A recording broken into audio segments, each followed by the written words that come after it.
Je vais vous lire une lettre de novembre 1917. Quelle est la situation en novembre 1917 ? Le docteur Jean-Baptiste Chavois a 34 ans et demi, il est militaire, il est sous les drapeaux, depuis 2 ans et demi déjà, et à ce moment-là, il est médecin à Aire-sur-Adour, dans un hôpital militaire de l'Arrière. Marie Perrin a 25 ans et demi, et elle vit avec ses parents, monsieur et madame Perrin. La lettre est écrite par madame Andrieux, et elle est adressée à Jean-Baptiste Chavois. Voici la lettre. Bordeaux, le 28 novembre 1917. Monsieur, j'ai été très touché de votre aimable lettre, à laquelle je voudrais répondre après avoir eu monsieur P. Un rhume qu'il a craint d'augmenter le retient cette semaine à la campagne. Peut-être pourriez-vous alors choisir le 9 décembre pour votre prochaine venue à Bordeaux et en profiter pour faire une visite officielle aux parents. Ne vous effrayez pas de ce protocole, qui est une petite concession faite à de vieux usages. Tout va bien si j'en juge par ce que je sais de bonnes sources. Il est encore utile que la rencontre passée se trouve due au hasard et que celle de lundi reste momentanément dans l'ombre et seulement dans vos souvenirs. J'ai eu le réel plaisir hier de passer de bons instants avec madame Chavois. Madame Paul ayant bien voulu me présenter à ces dames, ce qui me sera sans doute utile pour m'entretenir de vous avec les parents de la jeune fille. J'ai dit que cette lettre vous donnerait de bonnes nouvelles de ces dames, et de vive voix j'espère vous dire tout le bien que j'en pense. Si j'apprends quelque chose qui puisse vous être utile à savoir, je m'empresserai de vous le dire. Si vous le jugez bon, nous pourrions causer un peu avant que vous vous présentiez seul ou avec vos parents au 25 rue de Berry, le 9 décembre au matin, de 10h à 11h par exemple. Je vous soumets cette idée que vous discuterez avec la même franchise, bien entendu.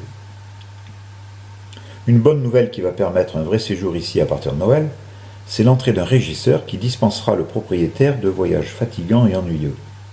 Toute la famille P sera donc à Bordeaux. Vous devinez sans doute par qui je l'ai su.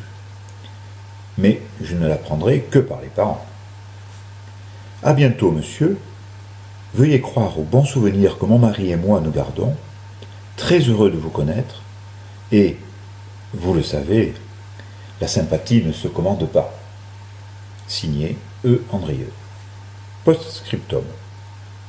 Ce que je qualifie de visite officielle, c'est une vraie demande, bien facile quand on se sait déjà accueilli, et les renseignements que les parents ont le devoir de connaître pour consentir.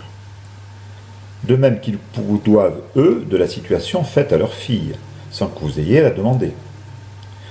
Si cela vous paraît ennuyeux, vous ferez appel à des souvenirs agréables et à un avenir qui s'annonce bien. Excusez ces détails, ils me semblent utiles pour aider à une réussite ou plutôt pour la hâter. Bon courage et à bientôt. Alors, quelques commentaires sur cette lettre. Madame Andrieux écrit « Je voudrais répondre après avoir eu monsieur P ». Bon, monsieur P, évidemment, c'est monsieur Léon Perrin.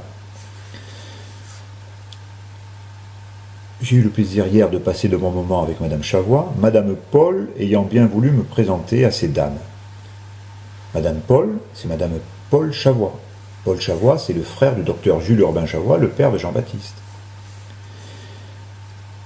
Paul Chavois était juge lui aussi au tribunal de Bordeaux, donc on peut penser que Paul Chavois et Léon Perrin se sont rencontrés. C'est pour ça d'ailleurs que dans une autre lettre, dont je vais vous lire un extrait à l'instant, une lettre du 5 février 1918, où Jean-Baptiste Chavois écrit à son futur beau-père Léon Perrin, il écrit plutôt « Et quand je me souviens qu'il y a aujourd'hui 5 ans, je rencontrai pour la première fois mademoiselle Perrin dans le salon de mon oncle, boulevard de Codéran, je me réjouis de cette coïncidence heureuse qui me fait vous écrire ce même jour. » Donc mademoiselle Perrin a été rencontrée pour la première fois par Jean-Baptiste Chavois le 5 décembre 1913, dans le salon de mon oncle Paul, qui est qu'une relation de Léon Perrin, par le tribunal de Bordeaux, très certainement. Madame Andrieux écrit: Madame Paul ayant bien voulu me présenter à ces dames.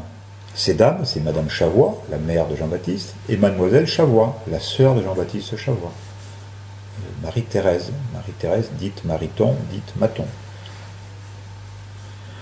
Avant que vous vous présentiez seul ou avec vos parents au 25 de la rue de Berry. 25 de la rue de Berry, c'est le domicile des Perrins à Bordeaux, pas loin du tribunal. Aujourd'hui, la rue de Berry a changé de nom, elle s'appelle rue Edmond-Cossedois. C'est la rue qui se situe au niveau de la Bourse du Travail, entre le cours Aristide-Briand et la rue de Saint-Genès. Ensuite, Madame Andrieux écrit: une bonne nouvelle qui va permettre un vrai séjour ici à partir de Noël, c'est l'entrée d'un régisseur qui dispensera le propriétaire de voyages fatigants et ennuyeux. Un régisseur, c'est-à-dire une personne qui va s'occuper des propriétés de chez Collet et des Courades en Charente, et qui va dispenser M. Perrin de faire des allers-retours dans ses propriétés, puisqu'il est occupé, lui, par sa charge de juge au tribunal de Bordeaux. Il ne peut pas être à la fois à Bordeaux et aussi en Charente. Vous devinez sans doute par qui je l'ai su, là, je ne sais pas, je ne peux pas deviner, et je crois que ça restera un mystère.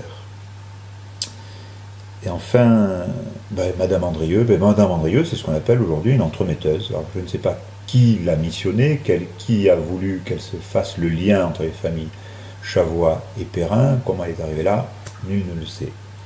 Mais cette lettre permet de positionner les relations entre les deux familles et les préparatifs qui vont conduire aux fiançailles du mois d'avril